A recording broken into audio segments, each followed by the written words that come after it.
Come back from that Breakfast Frontline this morning. Moving straight to our interview segments this morning, where we will be discussing about mental health, a step to suicide.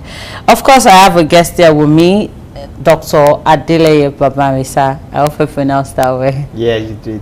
Okay, he's a medical practitioner, and of course, we'll be looking at mental illness in Nigeria presently, because as at 2018 November, the permanent secretary of ministry, Abdulaziz Abdullahi, said at the Mental Health Action Committee of Stakeholders Workshop, said the population of Nigeria is about 200 million Nigerians, and the high rate of mental illness had increased this year to 60 million mental cases over. How best can the rate of this mental illness be reduced to minimal? This we'll be discussing with our guests in the house today, right after the break.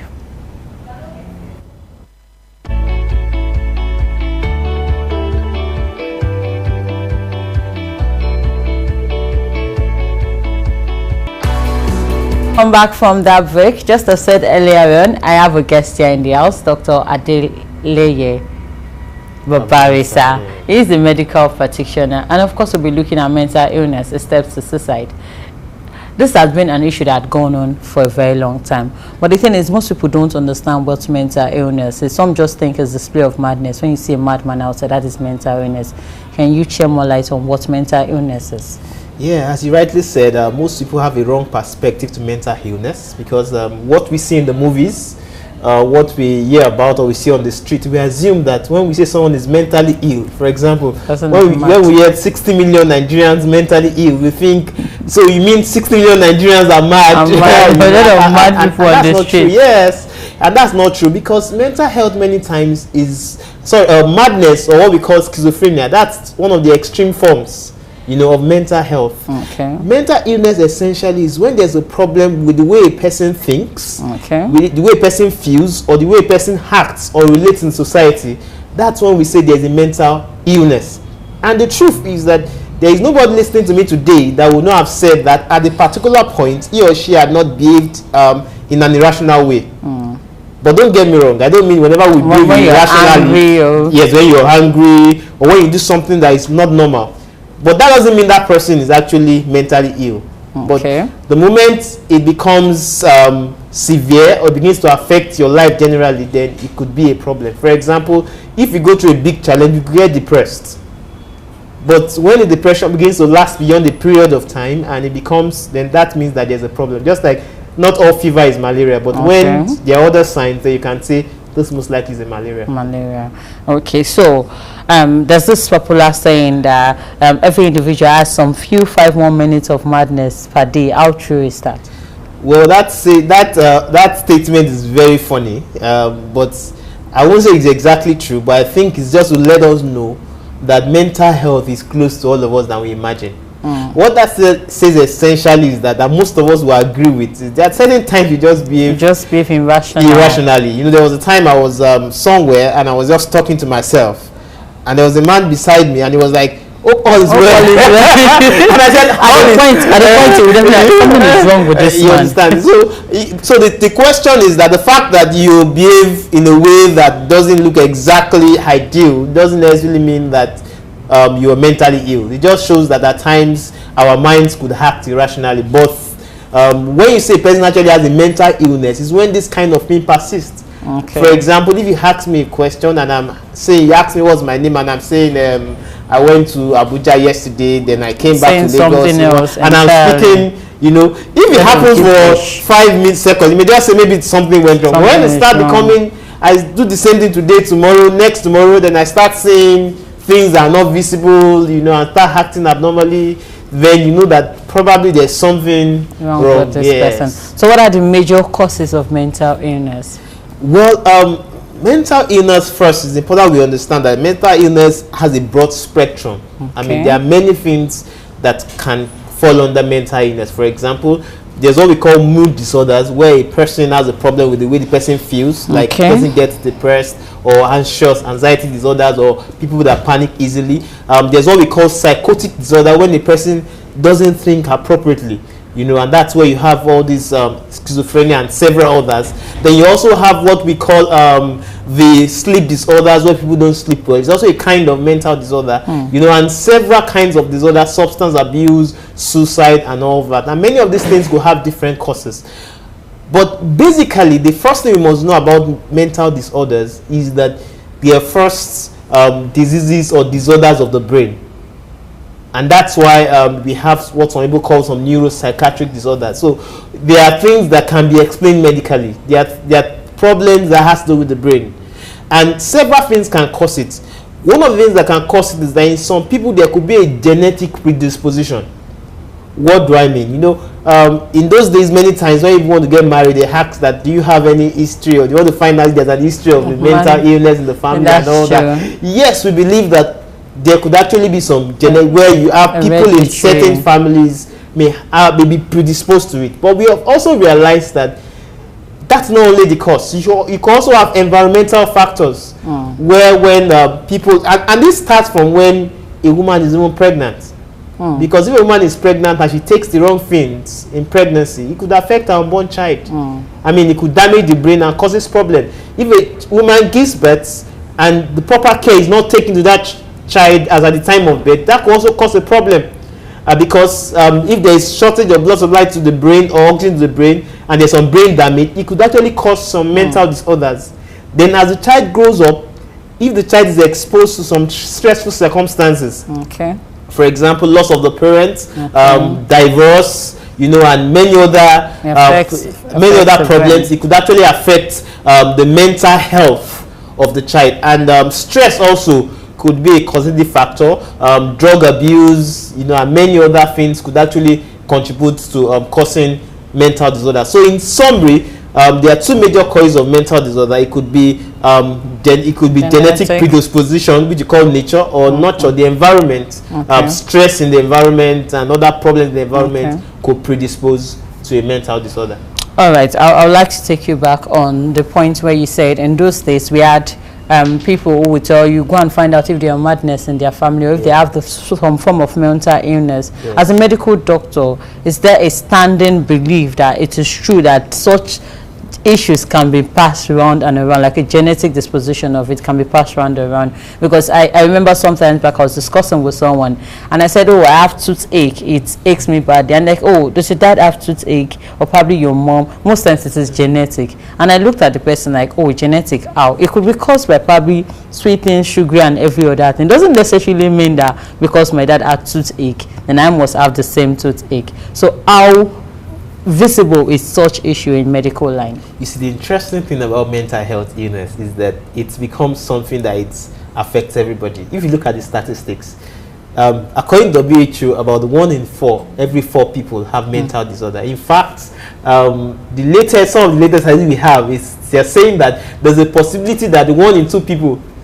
have a mental illness. So that means that if 2 of us are sitting down here now, from statistics, 1 of us, you know, that's quite funny. Why I said that, and of course the Nigerian statistics says that almost about 3 in 10 Nigerians, about 30% of Nigerians, you know, have a mental illness. So that means, if that is true, then it means that every one of us most likely will have someone that has a mental disorder in our family, because it means that in a family of 5 you have probably like 1 or 2 people with a mental disorder. So if we are particular about a mental illness being a genetic problem, then it means that all of us are at risk, because now it's becoming a problem of almost everybody. So I would say that, but what I would say for the sake of emphasis is that there are certain mental illnesses that are more linked genetically to others.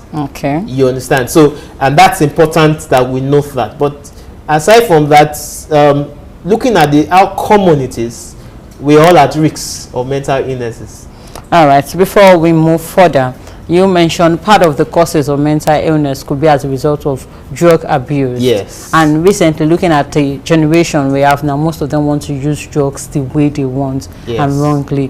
What are the best means to actually curb these issues of drugs, and of what effects? Okay, take it from at what extent can this damage the brain? Yeah, I'm looking at the best way to answer this question, because one of the challenges we've had is that civilization has brought many good things to us, but that's also brought many evils. And one of this challenge, the challenge of mental health. You see, many years ago, or hundreds of years ago, it was rare to see people commit suicide or even depression. Why? Because despite the fact that there was a lot of problems, because the families were well knitted, everybody was each other's keeper. I mean, I could leave my child on the streets and I was sure that it wasn't going to kidnap. Someone will look out. If my child was misbehaving, someone was going to discipline the child.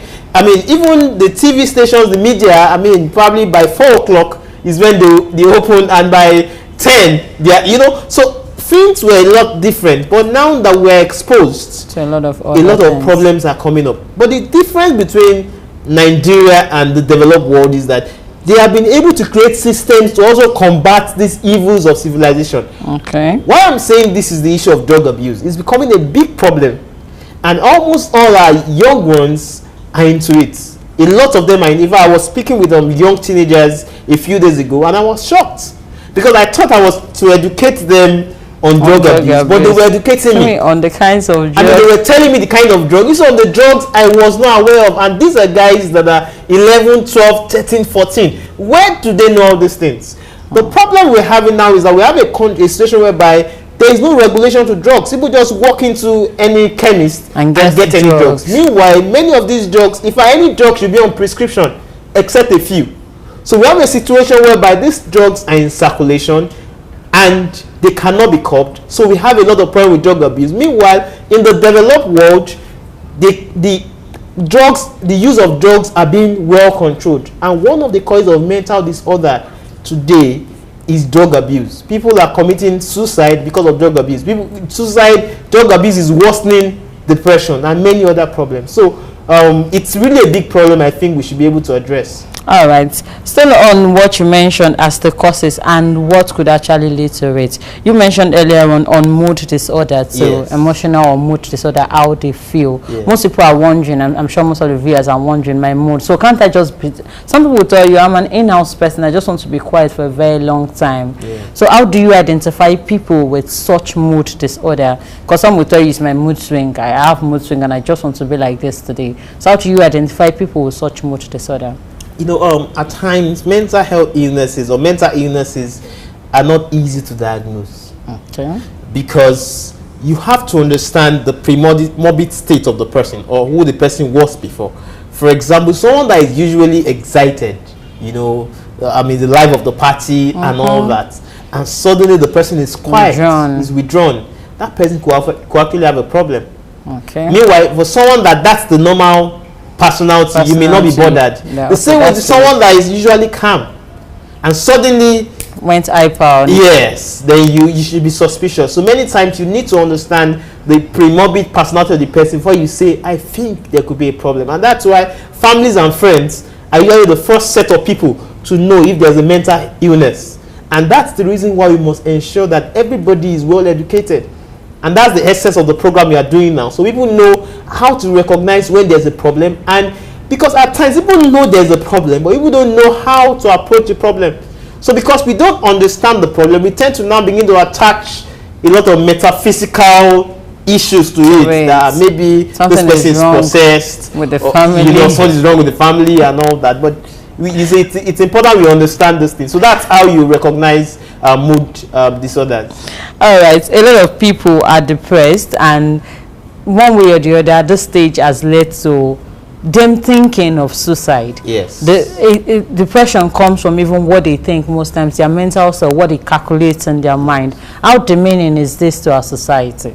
Well, it's quite bad. It's not the best for the society, and it's important we understand how depression works. Depression, when depression is not well managed, it can lead to many things. Number one, it could affect the person's study.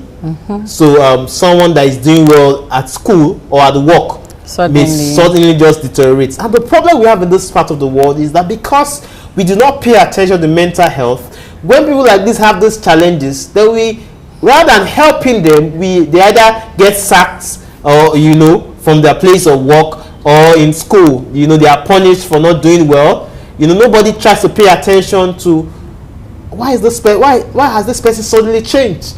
What could be happening? because we don't pay attention to mental health. Another thing that these people are liable to is that they could actually go into drug abuse. People actually have reasons for taking drugs. Most people don't just go to take alcohol or take cigarettes or take cocaine and all that for nothing. Most people take it because they want to feel good, they want to feel bad, and they want to forget their problems. You know, and at the end of the day too, if these things are not sorted out, it could also cause self-harm or suicide. You know, and when all these things happen, it affects society because our students don't do well at school, people don't do well at work, people engage in drug abuse that could cause harm to the society. And I mean, do you know that according to statistics, we have almost about 80 cases of reported suicide in Nigeria within the last 1 year? And I mean, it's been rampant. Of course, almost every day you hear it on the news that someone is committing suicide. Some dailies have as their front page. Some other person's committing suicide. It's quite pathetic. All right. Having been said that, we have enough organization presently in Nigeria to care for this issue, because we see a lot of mad people roaming around the streets. Each state by state, each location, you hardly go to some environment and you look around, in space of 10-15 minutes you already see 1 to mad persons moving around, or just at the corner. And we understand that there are different reasons why these people have gotten to this particular stage. Do you think our country has enough organizations to cater for this? Obviously not, because even when it comes to basic care, basic medical care, we don't even have enough. Not to talk about mental health, which is it's like a specialty. It's a special case. You understand? We have about 1 to 6,000, one doctor to about 6,000 people in the population, where WHO recommends 1 to 600. And to make it worse, we have a lot of health professionals that are leaving the country every day. So obviously, we don't have enough. The question, and we don't even have enough hospitals, because even the primary health, mental health is supposed to be part of primary health care, so that you don't have to go to a specialist hospital before you receive before you receive care for a mental health problem. And as I said, it is when these things are not catered for well that they deteriorate to what we see as the madmen on the streets. Most madmen on the street, they didn't start that way. They started probably by me when you were talking to them, and they start saying other things. They didn't just become dirty and all that. It was a process. And contrary to what we see in the movies, where you just see something happens, then he takes off his shoes and takes off his clothes. That really doesn't happen like that in reality. It's just been exaggerated. You know, so we don't have enough. But what we can do is to see how we can maximize the little that we have. But I want to encourage people that now health professionals, doctors, nurses, and general professionals are being trained to at least be able to attend to common mental health conditions, and to also know at what point to refer to specialist hospitals. But so if a person has a mental health, because that's another problem we have. We always think that it's until it's severe. It doesn't have to be severe. You see someone that is behaving irrationally, is talking irrationally, is depressed, let him go to a nearby hospital. Let the doctor probably get a counselor. Yes, let the doctor see, and if it needs to be referred to a specialist hospital, will be referred. But it's not all cases of mental health. In fact, those are few of the cases, because that's one of the lies people have about people think about mental health patients. People think they are violent, they are unstable. It's just a few cases. So some people are, some hospitals, some people may be scared of, if I take this in my hospital, it may scatter. You understand? So it's usually not that bad, and all of us can be affected. And if most of us are honest, we would have had 1 or 2 people in our families with this problem, except for some of us that can't recognize it. I mean, and many of us are ashamed to actually use such people. But these things are no big deal. If they are well catered for, they do very well. Yes. All right, we'll go on a quick break, and Frontline continues right after.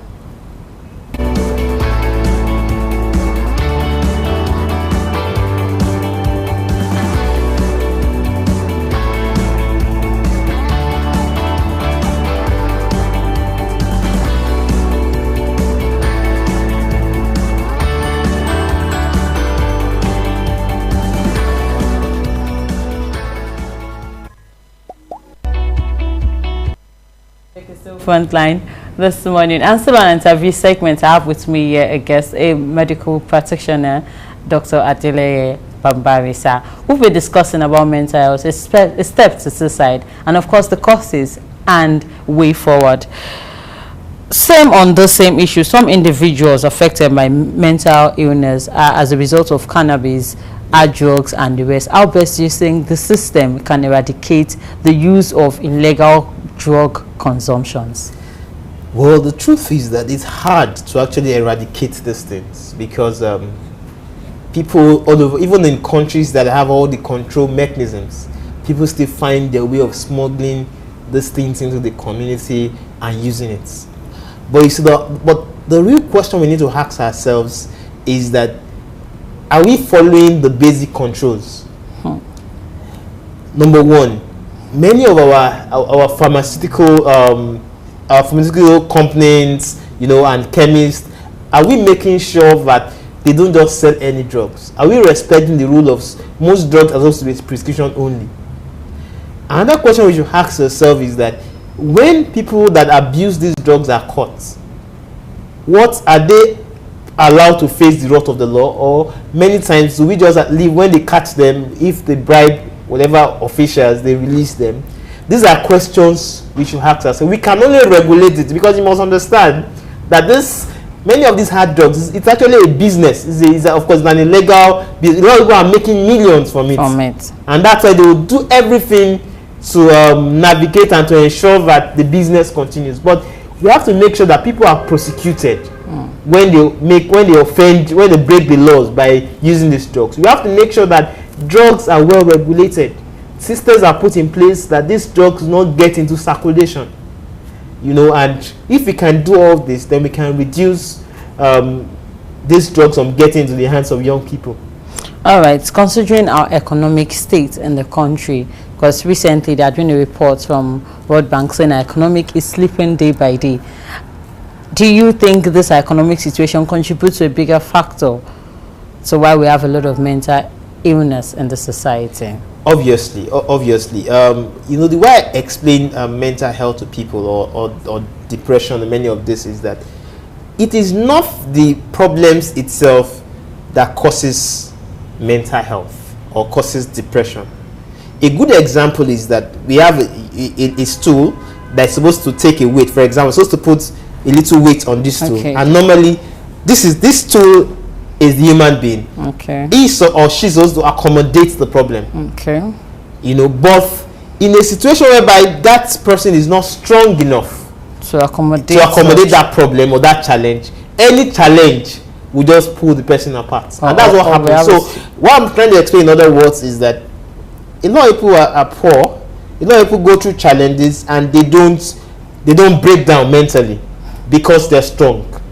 They are mental healthy, because one of the definitions of mental health is for you to be able to cope with the stress of life. But when a person is not strong and there are now challenges around, it now reveals the problem that the person is actually not strong. So what I mean in other words is that we live in a country where a lot of people are struggling to get educational opportunities. You see people leave school, secondary school, and for 4, 5, 6, 7 years they can't get admission because we don't have enough schools. Thank God for private universities, but how many people can afford them? Private universities. Another problem is people get into school, graduate after spending a lot of money, no job. Aside from that too, there's the issue of poverty. Nigeria is said to be the poverty capital of the world. So in addition to many problems, we have a healthcare system that is not working. So that alone is enough to bring out, to worsen the case of mental health in the country. So someone that is weak, that is not strong mentally before, is likely, because for example, in a country where everything is working, a person might be depressed, but it may not be obvious, because the systems are there. But the person in Nigeria that has some form of depression with all the problems, nobody even cares about what you're going through, is likely to. So I think if we're going to solve the problem of depression or to reduce its severity, then we have to have a government that is responsible. A government that, even if we cannot give people the best, we should be able to provide the basic amenities of life to everybody. Everybody deserves to be educated to the level that they want to be. Everybody deserves to go to get good employment. Everybody deserves a meaningful life, even if it's just to be able to afford the basic amenity of, like, I mean, see the challenge we've had over the minimum wage. I mean, it's been 20,000 when we didn't have much inflation like that, and for a long time you stood at that point, and even to make it in between just 30,000, which still is not significant compared to the challenges in society now, is still a problem for people to start earning that amount. So, but in spite of all this, is a challenge for us to be strong, to be able to face the challenges that comes our way. All right, as a medical practitioner, I believe there should be a forum at which you use to sensitize people of the use of drugs that actually lead to mental illness, because if you look at the percentage of people who go into the state, majority of them are younger youths. Not just, it's hard for you to see an old man now telling you that, oh, I have mental health. It starts from most especially in Nigeria, the younger people. Now, in the situation where most of them don't even know they're abusing these drugs. Because I could remember sometimes back, I told someone I was having, was it headache or something? And the person brought a particular drugs I would not like to mention. Tramadol. I think it was tramadol. No. Okay, I think it's this same toothache. And I was like, it works for toothache. Don't worry, it will work really fast. And I got the drugs. And it reacted for like 2-3 days. I was just off. I couldn't explain it. Although the toothache went, the pain stopped, but so many other effects came up immediately. Now, some people, even the person that prescribed the drugs, didn't know that it was going to get to that level. How best is the medical line doing to sensitize people on the use of drugs and what to go about it? Well, I have to we have to be honest, because when I answer questions, I like to be honest. Nigeria, we live in a country that is a little or quite complicated. Because, for example, many of these drugs are not bad drugs. Tramadol is a drug that is used to care for pain. And at times, tramadol is just the best drug to use. Codeine is a drug that is used for cough. And at times, there are times that it is the best drug to use at that particular time. So, when we talk about drug abuse, we're essentially talking about using drugs without the prescription of the doctor, or using drugs wrongly. You know, and if we look at the Nigerian situation, almost every Nigerian abuses drugs. Why? Because the truth is that most people that prescribe, most Nigerians cannot afford to go to the hospital when they're sick. Most of them, when they want to go there, there is no one close to them. So most Nigerians have to get drugs from people that are not qualified. Some even prescribe you themselves. Yes, so I have slight malaria. Go and buy me this. And which is also part of, that's where drug abuse begins from. So it's just unfortunate that because of the danger of tramadol and codeine and some of the other drugs, the government had to withdraw it from circulation, which is also a challenge, because those that need it may now not have access to it. So I think what we're doing in our own part as health professionals is to try to make sure that we make healthcare accessible and affordable. But the truth is that a lot still lies with the government to ensure that our primary healthcare centers are working, to ensure that every Nigerian has access, to ensure that no Nigerian needs to actually undergo self-prescription, and to ensure that drugs are well regulated. A lot still lies with the government, but I think we as health professionals are playing our part, and we hope that one day we can really fight against this menace. All right, in Nigeria, there had been an estimate of about 20 to 30% of people who are fighting the battle of mental illness. How best do you think the society now can help? What's the lasting solution? We know it can't be completely eradicated, but how best can it be put into control? I think I want to start with this. Number one is for us to know, just as you said, that mental health cannot be completely eradicated, or eradicated in that sense. Because eradicating mental health is saying that you want to eradicate, it's like saying you want to eradicate common diseases like having back pain or having, because we have a mind. And our mind works every day, and our mind can be sick. Yes. So one of the things that we must put in place is systems to care for people that have mental health. So the government must ensure that we have enough people that are trained to cater for people with mental health. So that's one of the things that I would recommend. Another thing that I would recommend is that we must increase awareness. So people should know that when a person is behaving irrationally, it's not always demons that is causing it. It's not. it doesn't mean. And when it happens, they can be catered for. They can live normal lives. So we must increase information. That's where the media comes. You know, well, that's the role of the media, or those of you in the media industry. Another thing that it's very, very important when it comes to mental health is to ensure that when we avoid stigmatization. Okay. For example, most people that commit suicide didn't just commit suicide. There are many things that have happened before they commit suicide. For example, most people have had the idea that, which has happened to most of us, why should I not commit suicide? I think these problems are getting too much for me. Because committing suicide is actually a bold. It takes you have to really be bold to commit suicide. And that's gotten to a particular level that the person cannot. Yes. Even to pierce the hand most times becomes an issue. Not talk of taking one's life. Yes. So most times the person has thought about it. The person which you call suicidal ideation. The person probably may even have attempted it. And the person may even have harmed him or herself in the past. So it's a process. But you see, if I come to tell you now that, you see, you know, Lovett, I feel like committing suicide. Things are bad, and and I make that statement. Most people will criticize the person or kill the person, you know. And most people may even ignore it, that this person is just joking. And I just said it, you know, that, and that could be a sign that this person needs help. You know, so we need to stop stigmatizing people with mental health problems. Rather, we see how to help them. Then, in addition to seeing how we can help people to manage stress, you know, in the society. Stress management is another topic on its own, but it's important people know how to manage stress, because we cannot take away the normal stress of life. We just have to learn how to manage them. I think we have to quickly go on that stress issue a bit. Does stress also cause a big factor in mental illness? Because some people tell you the stress in Nigeria is too much, I want to go outside the country. Like outside the country, they don't work. That's the way most people think. Like they don't work, they live life of luxury. Of course, it is everywhere. But how best can they manage stress so as to move them away from thinking of committing suicide? Well, the honest truth is there's stress everywhere. Even outside the country, there is stress. It's just that in many good countries or many other countries, there are systems that are put in place to help people to manage stress. For example, it's normal for everybody to go to school. People that don't have jobs, there's a way the government supports people. People that are hungry, there are places they can get free food to eat in. Just a way of managing, but there's stress everywhere.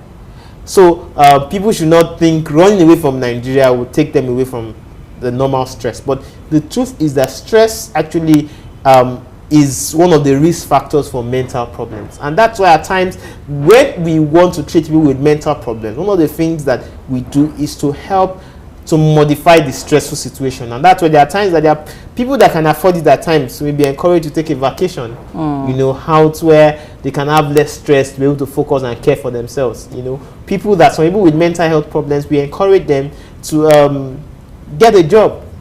You know, we encourage their caregivers to help them get a job, even if it means them paying the salary without the individual not getting to know. You know, so when we look at many ways of modifying stress, it can also help to reduce mental health problems. Then there are two important factors that I think we must also consider, and I think this is one of the reasons why we might be having increase in mental health problems. One of the factors is the family structure. You know, in those days, I was just coming with someone recently, and you know, in many years ago, the extended family was like a nuclear family, such that my uncle was like my father. You know, we all cared for ourselves. And we are all sensitive to the needs of each other. But we live in a situation now where people live far away, far apart from each other. So it's hard for people to work together. And one of the things we must try to, and now we also have a problem where we have a lot of more broken homes, separated, broken marriages, separated homes, and and those kind of problems. So we need to encourage people, emphasize more on the family structure, encourage the extended family. We must not lose our African heritage, where we all bound with ourselves, so that it's not just about who has the finest car or biggest house. Who come around to party. Yes, we are genuinely concerned about ourselves. Another thing that is also important when it comes to preventing this problem, even our religious settings. You know, the churches are supposed to be like a family. But unfortunately today, especially now when we have mega churches, and I have no problem with mega churches, but we must create a system whereby we retain that family nature of our place of worship, where people don't just come to show off the latest dress they've bought or the latest car, you know, but a place where people come and can share their pains, share the challenges, and it's a system where there's a concern on how we can help each other. If we embrace some of these things, it could also help us to reduce stress and to reduce some of these mental health problems to a large extent. All right, of course, that's really the much we'll be taking on our interview segment, but without letting some certain points go by, just as Dr. Adeleye Babarinsa has said, he has made mention of the fact that there are few factors at which this mental health illness issues can be curbed, not completely eradicated, because it can be, but can be curbed and controlled. He mentioned the system where have a provision of more mental health mental health care personnel who is going to be taking care of those people, and also awareness, which is very important, making awareness to people to know the dangers involved, and stigmatization of mental health people. You don't have to stigmatize them. Once you notice anything is wrong with them, try as much as possible to contact someone or help them through to the hospitals, and if there is need to take them to more mental institute, that's the higher level of it, the doctors will definitely let them know. And also managing of our stress is very important in this country where we live in. That's the much you'll be taking. Thank you very much for coming on the show. That's the much you'll be taking this morning on our interview segment, and that's the much you'll be taking to wrap up Frontline this morning. If you just leaving the house or you're probably on the road, make sure you drive carefully and make sure depression is far away from you. Whatever you're thinking, make sure you share it out with 1 or 2 persons. It makes life more easier. My name is Lovett Igurumose. Do have a nice morning.